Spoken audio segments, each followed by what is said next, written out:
welcome. Today we are going to be talking about indoor gardening, specifically with the benefits of keeping the winter blues at bay.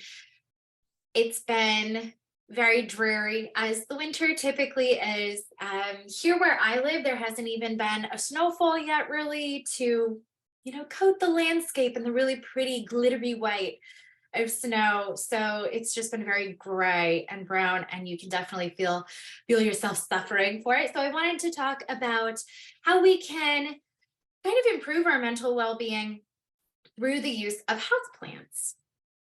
So my name is Marissa Jacobs, for those who don't know me, and I run a little business called the Art of Ecology that blends environmental science and some sort of artistic endeavor to create a deeper understanding and appreciation of our natural world. So for example, in this picture here, I am teaching a Kokedama class, and people are able to interact, get their hands working with the soil, well, there's no soil here, but working with the plants, working with the moss, and learning more about plant anatomy, how plants grow in the wild, and are able to create something beautiful to take home. So I'll do all of these things through public events, whether they're in person, like this Kokedama event, or virtual, like everyone who's watching here. And I also do this through art and book sales. So a portion of the proceeds, regardless of if it's event admissions or you're purchasing some of my own art, whatever it is, goes back, a portion of it goes back to wildlife conservation and habitat preservation efforts. So you can see here, I've listed a couple upcoming events that I have, many of which are over Zoom. So regardless of where you are watching this from, if you'd like to participate and continue learning more and engaging with the natural world, you can do that with me. I'd love to see you again. But today we're focusing on the plants and how they impact our minds, our physical, mental well-being. So we'll talk about that. I'm going to run through some keyword definitions that we're going to be going over throughout the presentation. I'll talk about 5 common houseplants, and I know that there's way more houseplants than just 5, but hopefully I address some of the really common ones, as well as how to take the information that we're learning about those 5 common ones and apply it to other houseplants that you may have. And then we will work on this Kokedama planting technique. I'll teach you about it, and you'll get to watch as I do that whole process with my orchid here. So first, our well-being, it's really important. And I do have to say, as I talk about our well-being, getting outside into the natural world, going out there is going to be the absolute best. It's going to be the way that we can get the most exercise. It's going to be the way that we can get the highest concentration of vitamin D from the sunlight. It's going to be the best way that we can get a lot of these nutrients that plants give us is by going out there. But in the winter, that might just not be possible. It might be too cold, it might be dangerous, or there might not really be areas near you where you can go out into a forest or a green space without having to drive. And if it's super snowy, super icy, that just might not be possible. Because if we're trying to boost our well-being, having a chance where we could get into a car accident or something really bad, that does not help our well-being. So in the winter, bringing plants inside and really utilizing our house plants to emulate the natural world can be very beneficial. So I have a whole bunch of ways that plants help with our general health and well-being. First, we'll talk about phytoncides. These are plant chemicals. VOCs are volatile organic compounds that the plants put into the air, and it's used to communicate with one another. They can tell other plants what's going on, what stressors are impacting that individual. But a lot of these phytoncides are directly benefiting that plant's own immune system and the immune systems of the plants around them. When we go outside and we're walking through a forest filled with all of these plant chemicals in the air and we're breathing them in, one of the benefits of something that's volatile is it's easily inhaled. Sometimes that can be really bad with harsh fumes and toxic chemicals, but in the terms of the chemicals that the plants are producing, we actually get those immune benefits. So the more time that we spend outside or around plants who are producing these phytoncides, this is just a natural part of plant life, the better it is for us. And we notice that our immune systems actually are increased. Then we have a look at anxiety and depression reduction. And we'll take a look at what photosynthesis is, but give you a little hint. One of the products of photosynthesis is oxygen, fresh oxygen, which is what we breathe. And as we are breathing in this fresh oxygen, now we have that oxygenated blood going to our brains, which gives us a mood boost. In regards to looking at houseplants specifically, many of them, such as the lavender shown here, many of us might have a little pot of lavender that we keep in the kitchen or in a place where we can smell that beautiful scent. Those, again, are these volatile compounds that we are breathing in. And that's what aromatherapy kind of is. It's us breathing in those plant chemicals and getting the associated benefits. With lavender, they are known as a nervine, meaning that they are going to soothe the nerves. They're going to calm our brains, which enables us to think more rationally. It enables us to kind of let the stress melt away. Other house plants, such as anything that smells lemony, for example, I have a little bitty lemon tree. The flowers smell so citrusy. I love it. You may also have more culinary herbs that you use in the kitchen, as well as a beautiful house plant that are things like lemon balm, lemon verbena, lemongrass. All of these lemony things, these citrusy smelling plants, they have plant chemicals that are known as stimulants. So whereas nervines can reduce anxiety, kind of bring us down, balance us out, stimulants can bring us back up out of a depressed state. So these can be really great to work with, especially in the winter.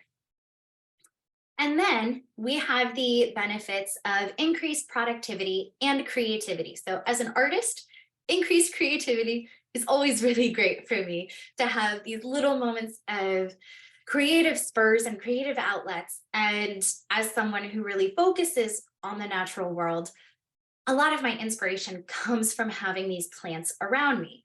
And the winter time is a really great time to stay inside and be working on my art, kind of stockpile it up. And then in the spring, summer, and fall, I'm out in the field doing it.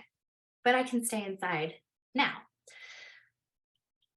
Houseplants are also known to increase cognitive capabilities. So studies have shown that in an office setting, think like your most sterile looking cubicle setting, that in those areas where there are no plants, you've got base level productivity. When plants are added and turned into more of a green office space, productivity has been shown to increase by 15%. Not only do you have that extra oxygen boost, but you also are having a sense of peace and satisfaction, which who doesn't just work better when we're less stressed, right? When we're stressed out, we've got other things on the mind and things can fall through the cracks.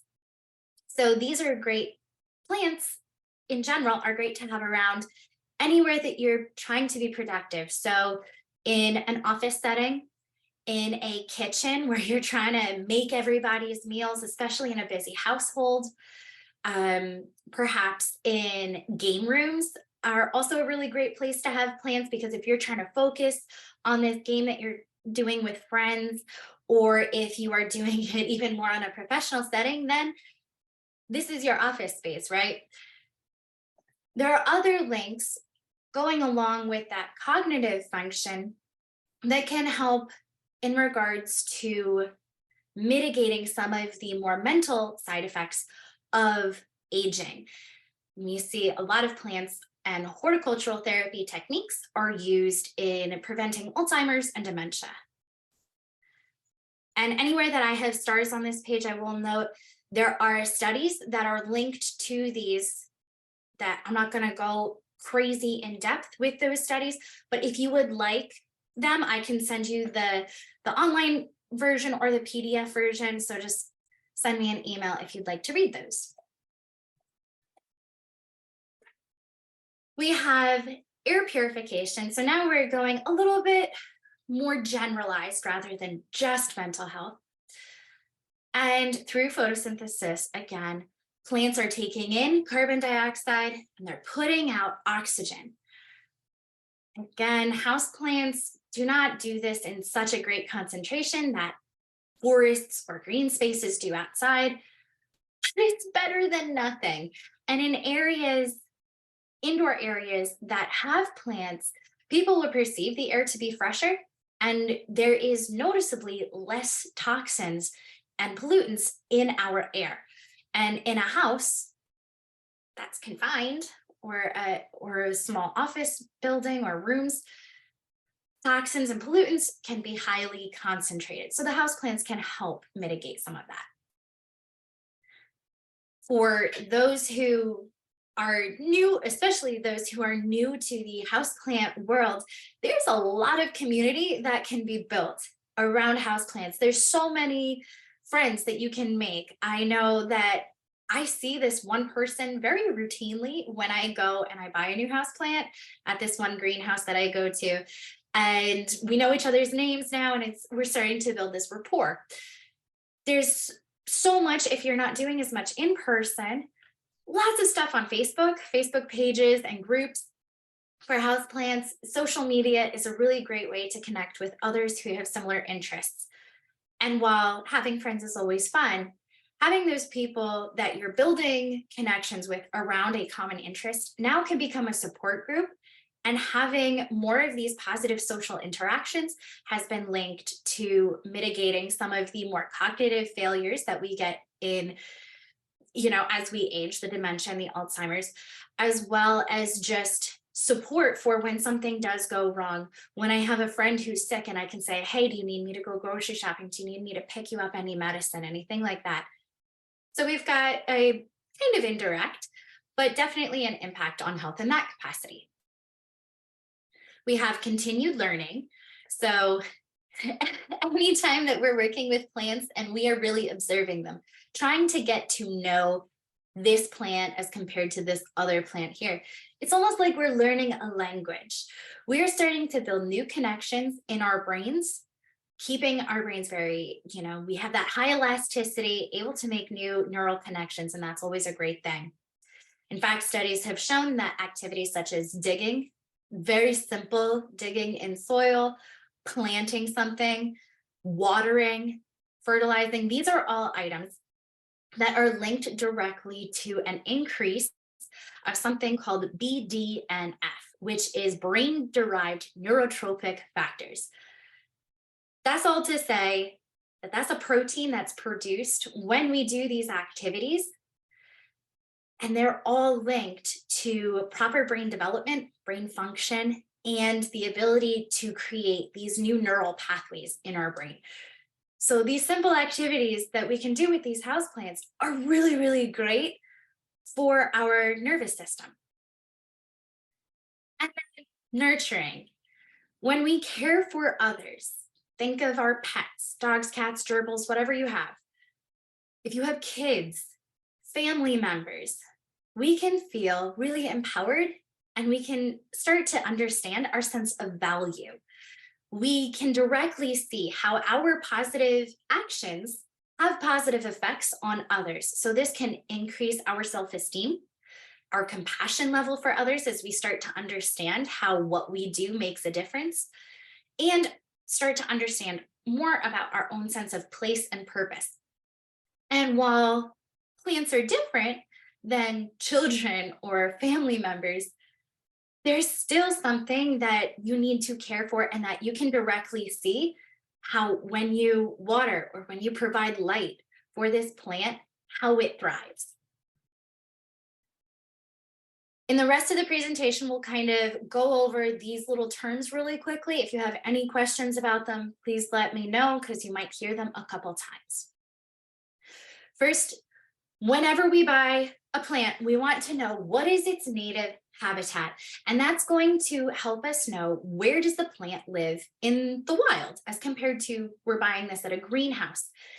That's going to help us figure out how we should emulate our own homes in order to help the plant thrive. Substrates are what is the plant growing on or in its native habitat. How can we emulate that? And a lot of times people, especially here in North America, Eastern North America, may think substrate equals soil. While that is where a majority of our plants grow, that's not where a lot of house plants grow. Many can grow actually on top of things. We'll talk about epiphytes, and anytime that we talk about an epiphyte, that's going to be a plant that likes to grow on top of other plants, on top usually of trees or large shrubby plants. Those are going to be plants that work really well in kokedama settings. Foot candles are just the unit of measurement for light, specifically with houseplants. It comes from how much light does a candle produce in a square foot. Weird name otherwise, but whatever. Without light, plants cannot metabolize the nutrients that you give them. They cannot utilize the water efficiently that you give them, nor can they produce oxygen. So we want to be really conscientious of how much light we are giving our plants and making sure it's enough. Going with that, I wanted to kind of give a brief rundown of what photosynthesis is, what's actually happening here. And photosynthesis is the process of a plant creating its own energy source. Light is super important for this. As a plant is exposed to sunlight, that makes the green. All of those chloroplasts, they're those little green cells within the leaf tissue, stem tissue, anywhere you see green. They get very excited and they kind of vibrate around. When you add water to that, now oxygen can be created. As the plant gets more and more excited, the tissues are more excited, and CO2 or carbon dioxide is brought in as well, the plant can start converting that carbon dioxide in conjunction with the water that has some hydrogen molecules, and using the light that excites it kind of triggers the reaction. Now we can have the production of glucose. So the C6H12O6, the C is kind of from the carbon dioxide, the H is from the hydrogen from that water. And it's a very in-depth process, but that's kind of the basics. So without light, nothing can really happen. We have humidity. I'm going to kind of lump that in with general watering of your plant. You want to figure out, especially in their native environment, how humid does the plant seem to like it? Does it live in the tropics, like a rainforest where there's high humidity, or does it live in a desert where there's low humidity? Because plants have very, very specifically adapted to their environments. If we try to give them too much water or too little water, bad things might happen. Something that you might see is NPK. This means nitrogen, phosphorus, and the K is potassium. If you look at a periodic table, all of the elements have an abbreviation, and K is the abbreviation for potassium. If you ever buy fertilizer, whether it's in a bottle, for example, my orchid fertilizer comes in a bottle, whereas my general plant and seedling fertilizer comes in a box, it's more granular, you will see numbers, number dash number dash number. And that is the ratio of nitrogen to phosphorus to potassium. And that's going to be really important. These are the things that a plant needs. They can't really make it too well on their own.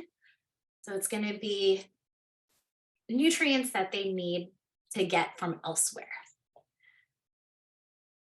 Root rot is related to the #1 killer of houseplants, which I simply state as being overwatering. Really what's happening is if we're overwatering our plant, and there's not enough light to go with the amount of water that you're giving them. That soil or whatever their substrate is becoming very, very squished together. There's not a lot of room for oxygen to flow around between the particles of the substrate and the water that's there. The roots are then going to freak out about this, give a temper tantrum, and start rotting because there's not that oxygen. This is going to be usually what causes a lot of the houseplant death. We get really concerned as humans of like, oh my gosh, are we giving them enough water? And we just keep watering them. The easiest way to tell if you are giving your plant enough water or too little water is to use what I call the pinky test. You can also use popsicle stick, but stick your finger actually in the substrate. Is it wet? You don't need to add water. Is it dry? You probably need to add water. But it's going to change. One day or 1 week, your plant might need water once. Another week, your plant might need water twice or not at all. And it all depends on how much light is your plant getting, which changes as the season goes, or how much humidity is in the air naturally preventing this water from being evaporated. In the winter, houseplants usually have very low humidity because our heaters are on, creating very dry air. Whereas in the summer, during their growing season, there might be more humidity around. So these are things you want to kind of monitor. And the easiest way to do that is to just stick your finger right in the soil or whatever the substrate is. Other keywords are going to be cultivar. And this isn't necessarily something we'll talk too much about during the presentation, but it is something you may see a lot. For example, you may see houseplants with their scientific name. For example, the Monstera deliciosa is very trendy right now. Common names can include the monster plant or the giant Swiss cheese plant. There's lots of common names out there. Scientific name, Monstera deliciosa. You may see then that you have those words in italics, but then you have quotation marks or little apostrophes with non-Latin words that are not in italics inside of it. That's going to be the name of the cultivar. And this is I'll say, for lack of a better word, a variety of species that has been bred by people to look a little bit different from others within the same species. So Monstera deliciosa Thai constellation is this giant monster plant with speckling that looks like stars, or as if someone took a paintbrush and flicked bits of speckles of paint at it. They're absolutely gorgeous. They're really expensive though. But there's lots of different cultivars within a single species, and that's going to be kind of what gives you some of the variation that you'll see. Technically, varieties are something else, but for lack of a better word, I'll use variation. Propagation is when you take cuttings or trimmings or pull up clumps and create your own genetic clones of the parent plant. So this is a really great way, once you get really comfortable with your houseplant species, trying to figure out how you can trim it, cut it, or divide it so that you can make more of the plant. This is a great thing to keep for yourself. Make your pots look fuller, look lusher, or just have more plants around. Or it's a really great thing for gift giving to others, especially those who are getting into the houseplant world and they're nervous about buying something that might be really expensive. This is kind of worry-free here. And finally, we have Kokedama, which we will reference a lot later on. Kokedama is a Japanese planting technique that roughly translates to moss ball. And that's what it is. We are using moss as the substrate for the most part. And this is going to be very ideal for epiphytic plants, plants that are growing up on top of other plants. There's no soil really involved in this, and there's going to be a lot of airflow that kind of mimics where they would naturally be growing. They're not growing down in the soil or in a container where there's only airflow on top and not down near the roots. I'm going to talk about now the five general house plants. And as we look at the individual attributes, you can apply this to other house plants. So kind of learn the little guidelines here of what to look for. And then regardless of what house plant you have or what you might potentially want to get in the future, you'll know kind of the steps of, okay, these are the things I should be looking for. We'll start with air plants. These are really trendy. Most of the plants that I'm going to talk about here are very trendy or very timeless. Air plants are one of these trendy ones, but I think they're going to stick around because they're absolutely gorgeous. There's a lot of variety that you can get. The flowers are so unique, absolutely gorgeous. This is the one that's in flower is an Ionatha, Tillandsia ionatha is its scientific name. Absolutely gorgeous flowers. I love it. And then you can see in the other picture some of the variety within the Tillandsia genus. So we have Tillandsia xerographica, Tillandsia stricta, Tillandsia butzi. There's a whole bunch of different species. That's really fun. Their native habitat, though, is in mountain regions. So think of Central American mountain areas and semi-arid or drier areas. And these are, again, kind of like epiphytes. They're dwelling on top of surfaces. In the ones that are native, think of Louisiana bayous, New Orleans. These epiphytes, these Tillandsia species might be like your Spanish moth that just kind of drape themselves over trees, over telephone wires, things like that. This means they like light. If you are in a mountain or a desert area, you have a lot of uninterrupted access to light. This also means that if you're growing up in the area, you don't like soil. If you tried to plant this like what we consider to be more of a typical plant, you're going to rot it so quickly because it needs that high oxygen flow. This also likes air humidity, general moisture in the air. You don't need to water it every day by dumping water on top of it. That's not usually what happens in these dry environments. Instead, think of a mountain when that nice morning fog rolls through. There's all these little hairs called trichomes on the air plants that cling on to that moisture of the fog. So spraying them, misting them very routinely is going to be very beneficial to them. Or if you can't mist that often, then another thing is putting them in a bath. You dunk them, let them soak, and then you shake them out really, really hard and let them dry upside down so that none of the water is going to get stuck in between those little bits of foliage, which would cause rot. In each plant, I'm going to mention the number of species in general. And this is all to show you that there's a lot of differences. There's a lot of different plants out there. So knowing what you have specifically, which usually you'll see a little label on a plant pot that you buy. If you don't see it, you can easily go up and say to the person working there, hey, can you look this up for me? I'd like to know at least the genus, which would be that first portion, for example, in Tillandsia xerographica.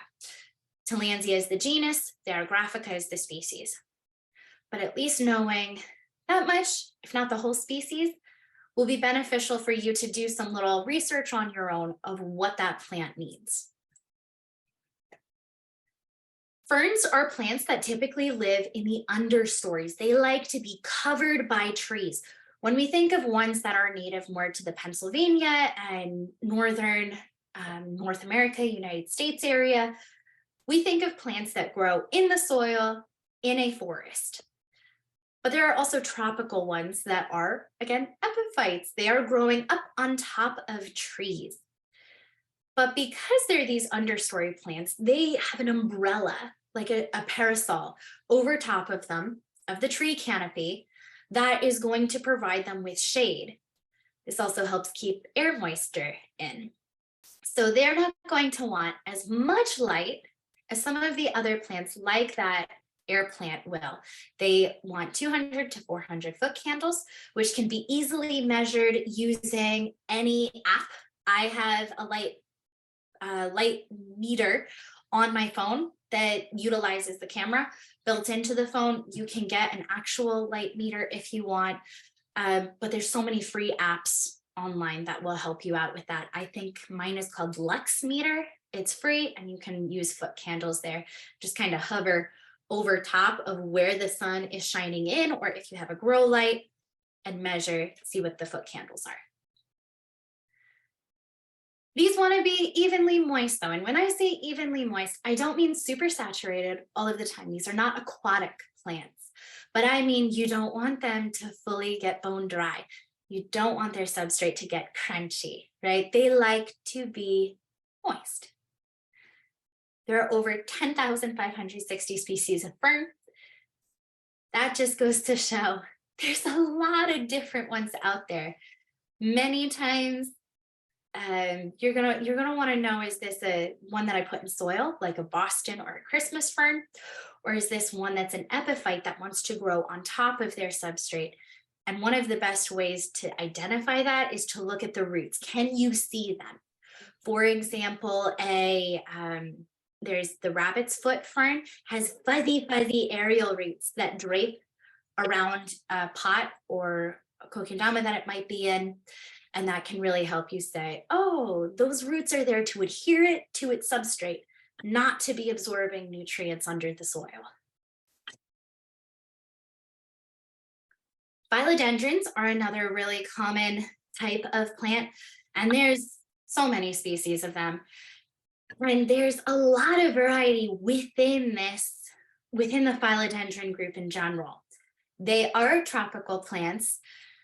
And again, they like to be under that parasol of that tropical canopy. So these guys are going to be definitely great if you don't have a ton of light or really good access to south-facing windows.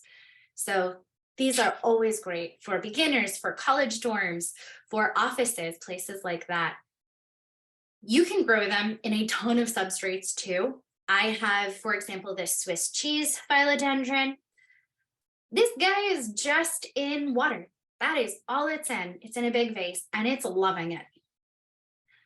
With the other philodendron with the variegated leaves on the right, that one is still an epiphyte, but it likes well-drained soil,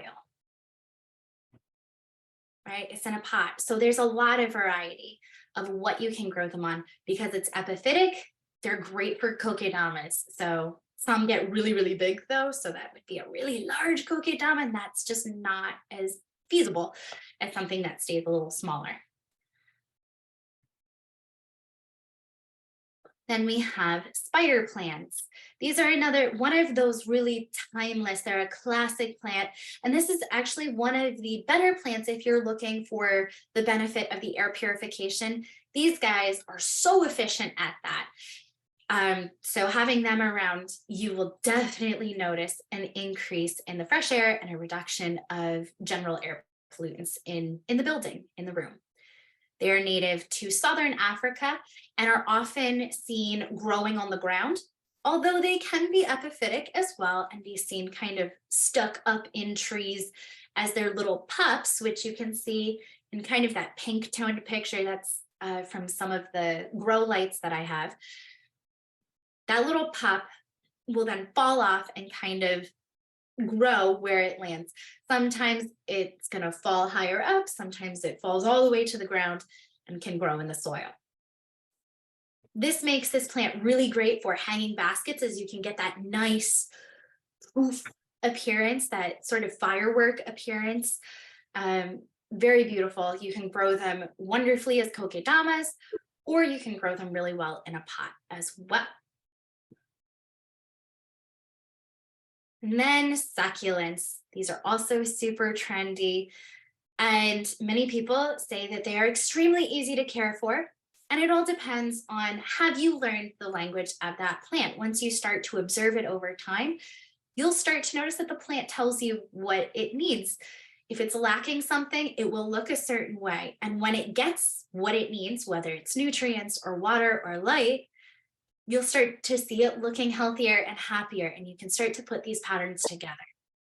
Succulents are one where when you learn the language and you see those very fleshy, waxy succulent leaves start to shrivel up or get very brittle in appearance, it needs water and the water will plump it back up. These are also found all over the world, which is really, really cool.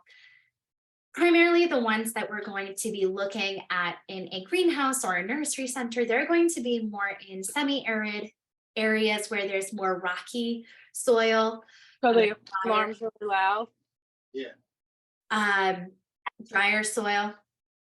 However, we do have native succulents here, even in Pennsylvania, that are more accustomed to the clay soils. For example, there's a sedum. Stonecrop is another common one to this area as well. They all do like well-draining soil, so as long as we're watering them consistently, but making sure that they're not drying out, but they're not super saturated, which is going to cause root rot. These guys have really shallow baby roots. We can be helping them out. There are over 180 families that include succulents. So as we were saying, like for the Tillandsia ionantha, the genus is Tillandsia, and we get more specific ionantha. We can get even more broad with the family. So that's a lot of plants that are going to include succulents within their categories. There's so many different ones out there. And like I was mentioning, because they're growing all over the world, there are so many different growing conditions. You want to know what you get. And again, they should say on the little pot, oh, this is an echeveria. Okay, that's more from your Central and South America areas. It's going to be your drier type of succulent as compared to a stonecrop or a sedum. You just want to make sure that you know when you get it before you get it, so that you're not regretting, oh, I don't have this condition yet. I can't emulate its native habitat yet. And then the plant suffers while you're building it or making it appropriate. So that's something easy enough to do, to go online when you're in the nursery or the greenhouse or the grocery store, wherever you're buying your plants. Quick go on Google and say, what is this plant's native habitat? And then find out from there.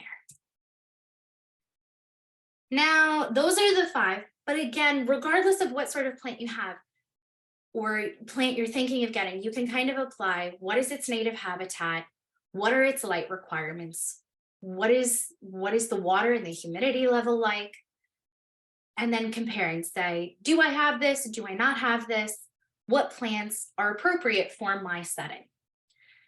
You can always manipulate it. Use things like grow lights. Some people have really good success with pebble trays and increasing humidity. I find that an increased plant community where the plants are all able to kind of create that understory, they have that canopy they're creating, so the humidity gets trapped within the foliage in that understory space. That's always a great way as well. So excuse me, to buy more houseplants is to create that community.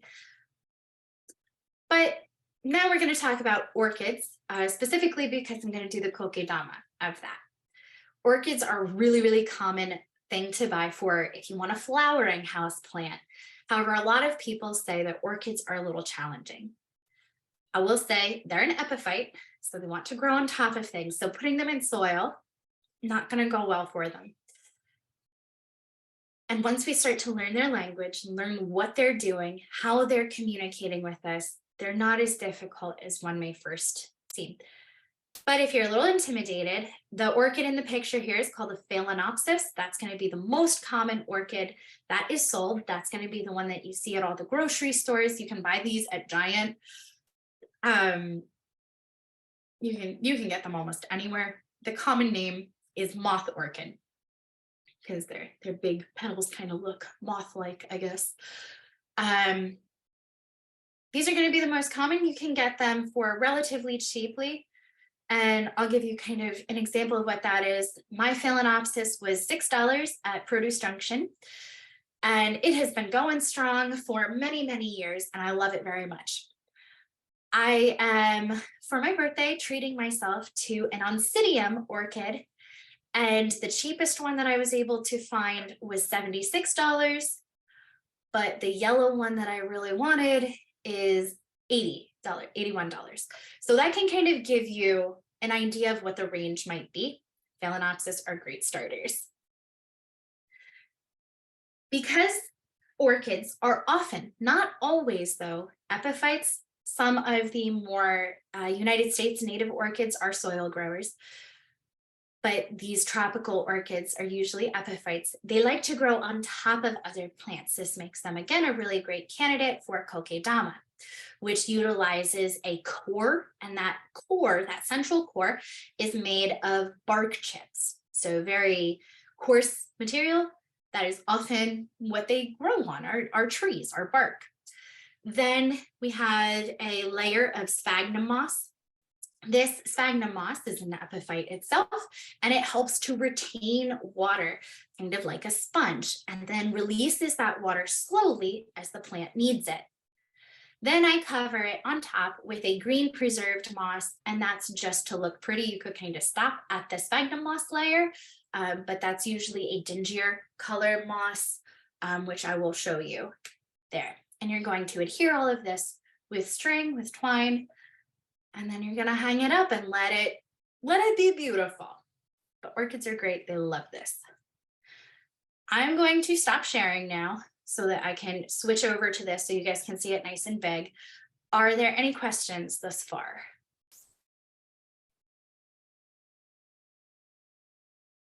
Cool deal. So I'm going to tilt a little bit. There we go. And we can see a little bit better what I've got going on here. This is my, he's looking really sad and kind of bedraggled right now. Move it a little bit closer. Because I use natural fiber, the string breaks. This guy has not been quote unquote repotted or re-kokedama'd for a year. So I do this once a year. You can see places where the moss is kind of literally just falling off. The string is broken. The core is peeking out. We've got roots popping out. These are the aerial roots. You can see more roots growing up here. And this little guy right here is our new floral stalk, our new inflorescence. And unfortunately, it's not the greatest time to be redoing the kokedama. You want to let the flower do its thing, remove the flower stalk once it's done, and now the plant will be giving its attention towards putting energy into its roots, which that's the best time to do a kokedama. But unfortunately, this guy really needs some extra help. The whole bottom is gone. I'm gonna have to do it now. So what I'm gonna do is, even though he's already got his little kokedama jacket on, I'm just gonna peel that off. The layers are already flaking off. We've got more moss just coming off. I'm going to use my scissors to kind of open the jacket up like a little surgery. I'm not going to cut all the way through, but just kind of open it up like a little jacket. So we'll do that. I've got my scissors. These are clean. I have them sanitized because I don't want to pass any bacteria back and forth between various plants that I may use these with. Now I'm just going to kind of, well, it's really easy. I can just peel some of the layers back, but you can see there's a slightly browner colored moss. That's going to be the sphagnum moss. They hold water very well as compared to the outer layer of that green moss. And I can just continue to cut up. I can reuse all of these materials, minus the string that's all gross. But I don't have to worry about, do I have enough moss left? I can keep using it. And then we peel it all back. I'm going to gently is the key term, remove any of the strings.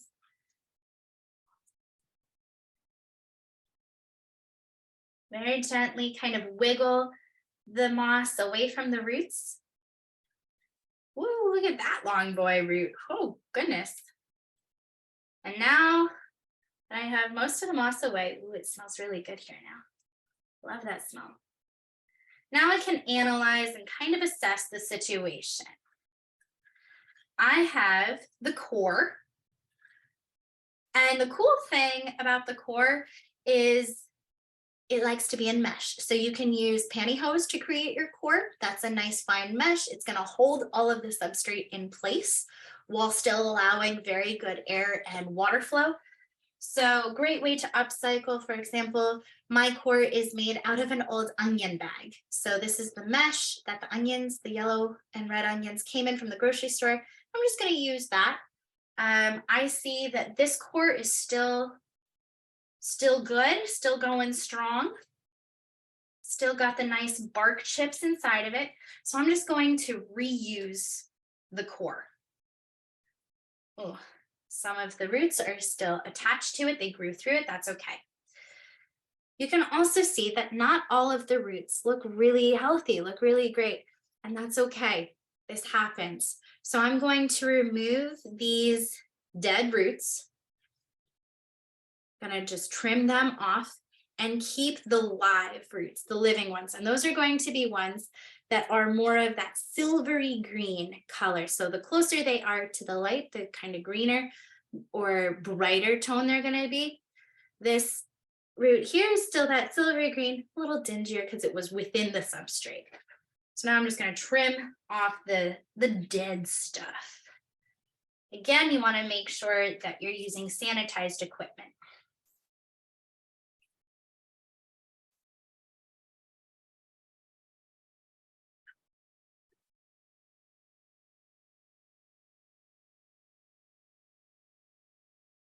You don't want to trim off anything that's not dead. The plant is still utilizing it. Even if it looks a little sad, that's okay. It's allowed to look a little sad. Sometimes we have bad days, sometimes we have good days. And we'll get better. Okay. So now we can take a look. I just left with the healthy root system and my core, and you can see that orchid is holding on strong. You're going to then drape the remaining roots over top of the core. Kind of just wiggle them around so that you're almost training the orchid to hold on.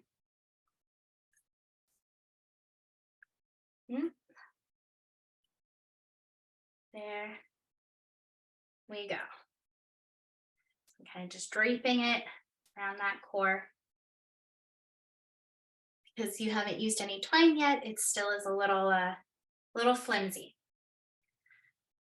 Now, with my twine and with my sphagnum moss, I'm going to wrap the sphagnum moss around this whole core.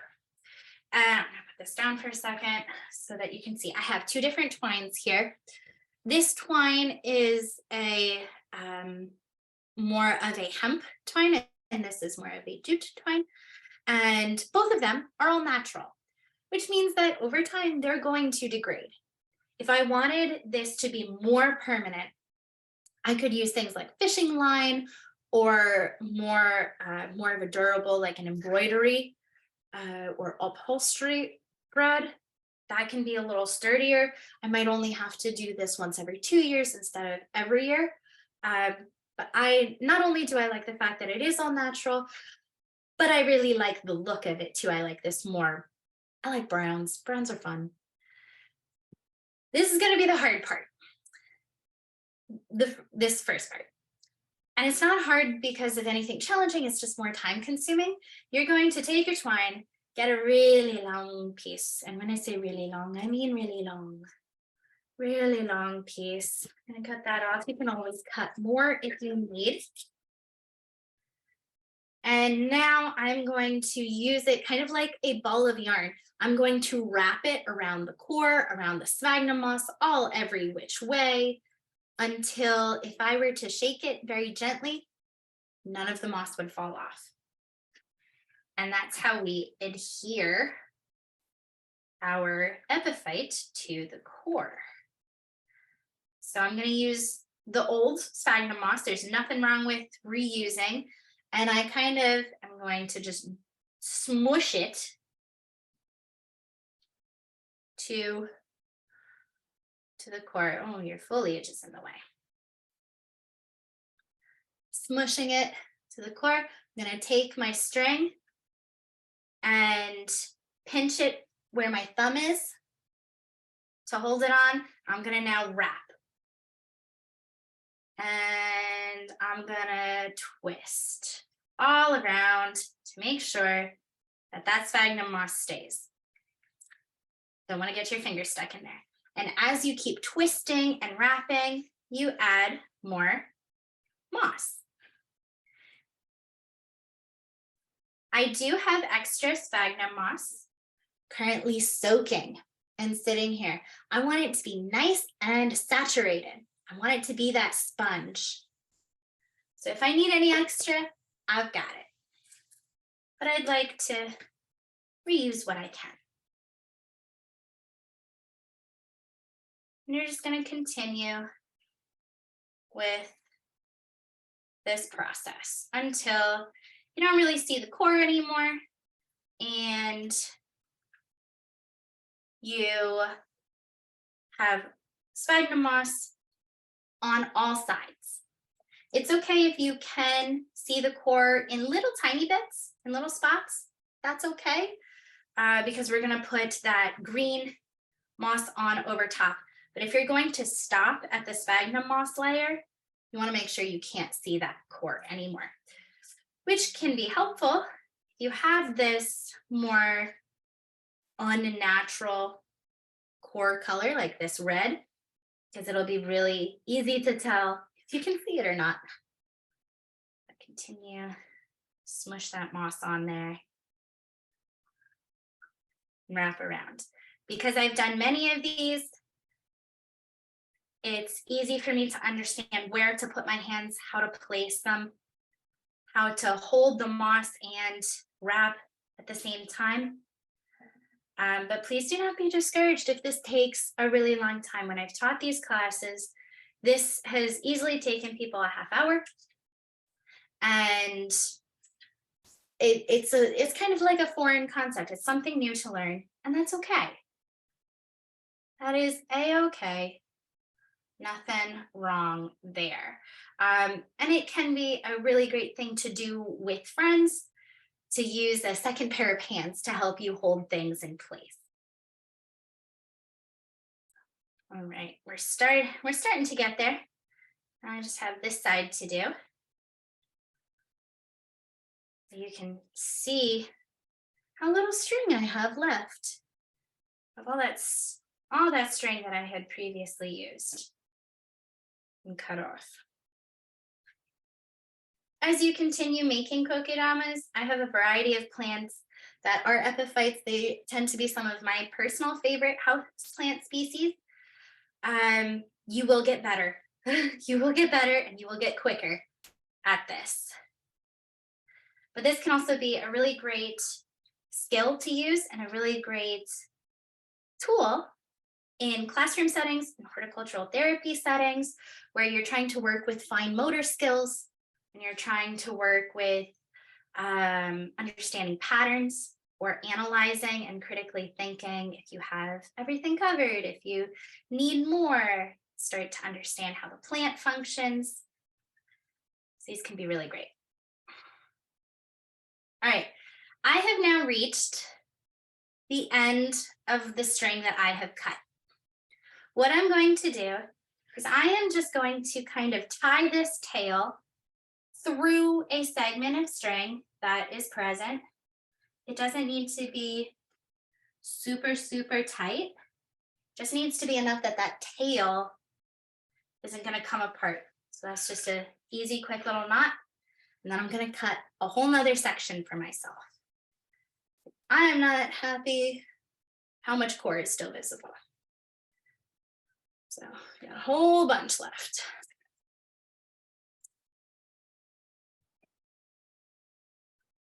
But now I am going to utilize final tiny little scraps and then move on to my wet soaked sphagnum moss.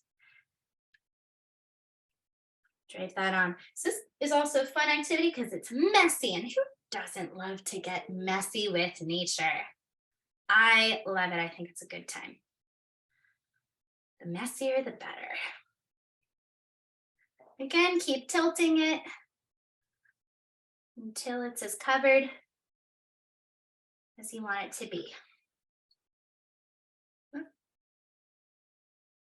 Stay on. There we go.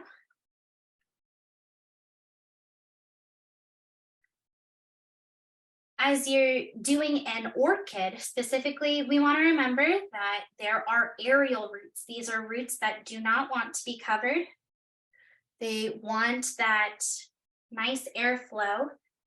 So leaving some of the orchid roots exposed is going to be a good thing. It's going to help you kind of assess the health of what's going on inside of the orchid, inside of the kokedama ball, as well as give this plant now extra airflow. So make sure you've got at least some roots poking out. All right. And then when you think you're happy, again, tie that tail off.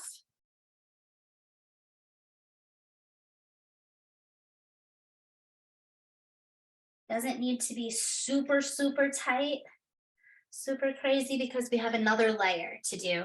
This is going to be, now you have a little bit of practice, and it's okay if you see some of the sphagnum moss poking through. We're going to move to the green preserved moss as kind of the covering. If you wanted, you could keep it at this stage. The orchid is going to really love that nice spongy water holding sphagnum moss. You can definitely see a lot of string was used here. So another good way to reduce landfill waste is to use that all natural biodegradable string. I'm going to now switch to this. This degrades really, really fast during that year time span, but I like its appearance more because this is what I'm going to be seeing. This is what I want it to look like. But again, if you did not want to use this, you do not have to. It's up to you with what you utilize. So I'm gonna, there we go. Got the tail. And get a whole bunch of string. Want to make sure that this layer of string is really well adhered, because this is what is keeping your whole piece together. And now we can use some of the leftover green moss or some that we have soaking.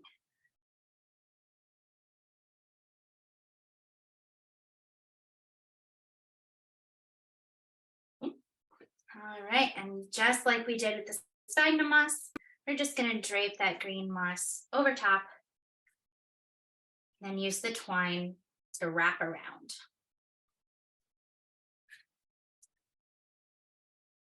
Take some of the old broken string away. Kokedamas like to hang in their natural environment. They're not necessarily just free hanging from a tree, but they are sitting on top of it. They are getting really nice airflow all around. You can set these down on like a little plate or something to drain after you've watered them. But I also think they look really cool when they are just kind of hanging there in the air. Can be a really, really stunning arrangement. So aesthetically, it's really cool when you have especially a whole bunch of them kind of all next to each other hanging. They look like little floating islands, which can be really fun. Whoa, my leaves are getting crazy.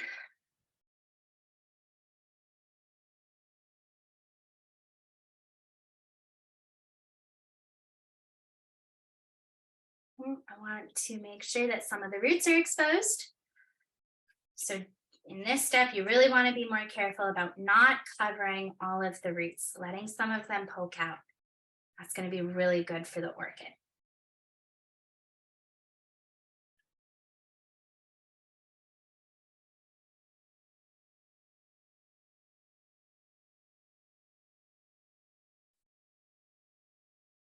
Ooh, come on. There's some string. Oh.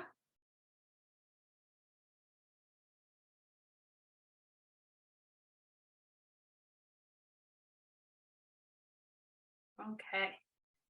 Rotate it. Now I need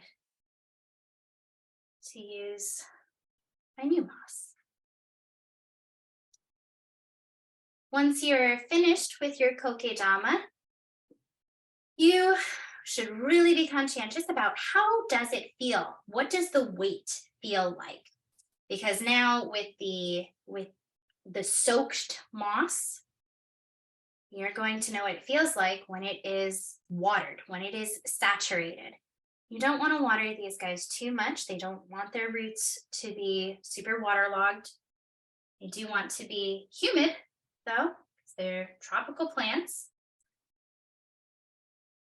But weight can be a really great thing to watch as we're using these kokedamas in order to figure out if we need to water our plant or if they're good to go. So if it's, a little bit heavy, feels like it's saturated, we don't need to add water. And that sphagnum moss, that inner bit of sphagnum moss is really going to help act as that sponge, as that slow release of water.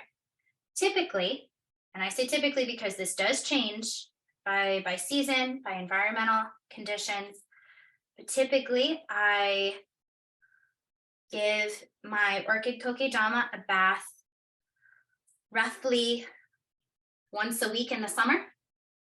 Roughly changes a little bit depending on how humid it is. And then in the winter, it's more like every 9 to 10 days. Because they're not, super actively growing. But I do know that my humidity is decreasing due to the heater. I ran out of string, so I'm going to tie the little tail. Not happy with how much moss, so I don't need to go super crazy. That's a short bit. With the knot, but I'm going to take some more. Definitely have a lot of string on hand when you're doing this. And the bigger the kokedama, the more string you will need. All right, there's a couple little spots left, which is perfect. I have just enough moss. Excellent. 1,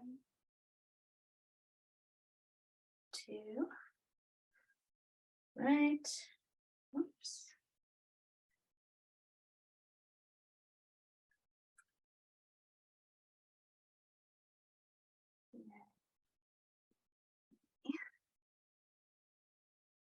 Good. You can see as I'm rotating the kokedama, it's not losing too much moss. So I know that I have it at least fairly well adhered.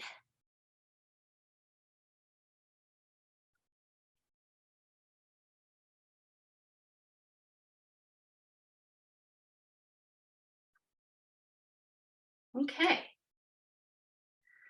Then if you think you're good, just gently shake it. It's not coming off. So now I'm going to tie a final really, really tight knot. So I take my tail, I find a segment of string that's really buried in there, been wrapped over a couple times. I'm going to tie a knot. I do not want this to be a loose knot. I want it to be nice and taut.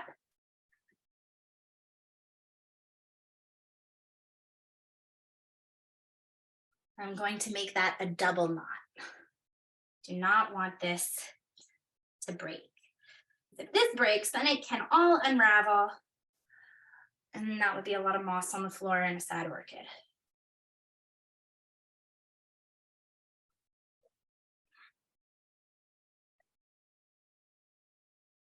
That nice and tight. I can now trim that little tail. And ta-da, we've got our orchid kokedama. So you can see there's still some of these nice green roots, silvery roots poking out. There's a couple kind of towards the top too that are also poking out in there. It's a little hard to see, but those will be helpful to monitor kind of what's going on inside. I can't see what's going on inside. So if I can look at these outer roots and use them as a bioindicator, that'll be really helpful. Then if you want to hang, get your ribbon. This is a decorative ribbon. And I am going to kind of create a nice little loop to hang. So I'm going to find on either side of the orchid where there is some string. So there's some string right here. I'm going to loop my ribbon through the exposed string. All right, I need to let go of that and use both hands. Kind of thread it through the exposed string, and I'm going to tie a knot.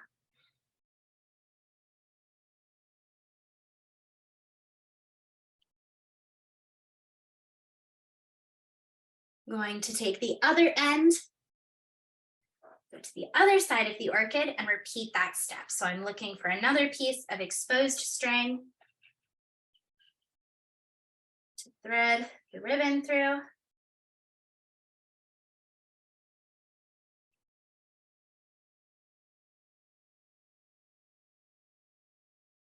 And this I like to use more decorative ribbon rather than the natural ribbon because it needs to support a lot of weight when it's watered, as well as people are going to see this very obviously. So I want it to look a little prettier. But again, whatever sort of ribbon you want to use is going to be fine. Some people use floral wire, some people use fishing line. It's up to you. Then ta-da, there we go. So here's our little finished orchid.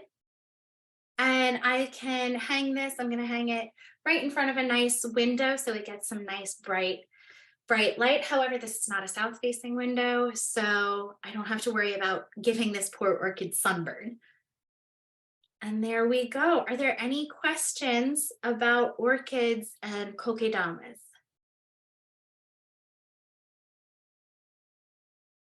Cool. Excellent. Then I will mention that this guy I kind of view as a crock pot in terms of its watering maintenance. When it needs watering, I'm just going to put it in a little bath, usually in a bowl filled with water, and I make sure that it comes up about 2/3 of the way. I don't want to rot the base of the orchid here. And the sphagnum moss will absorb all of that, act as a sponge. I just leave it in that little bath until I remember it a bunch of hours later. Let it drain, often on one of these little trays or in another bowl, whatever works. And then I hang it back up, and that's all you need to do with this is just monitor the light it's getting, make sure it's getting the water it needs, and it'll put out these flowers for you every year. But otherwise, and if there are no questions, then I'm going to tilt back.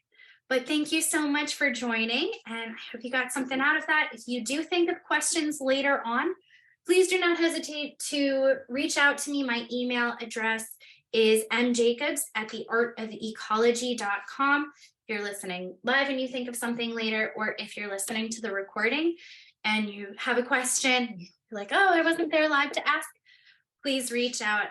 It makes me very happy to help people out with their plants. But I hope that you have a great rest of your winter and they're filled with lovely green things.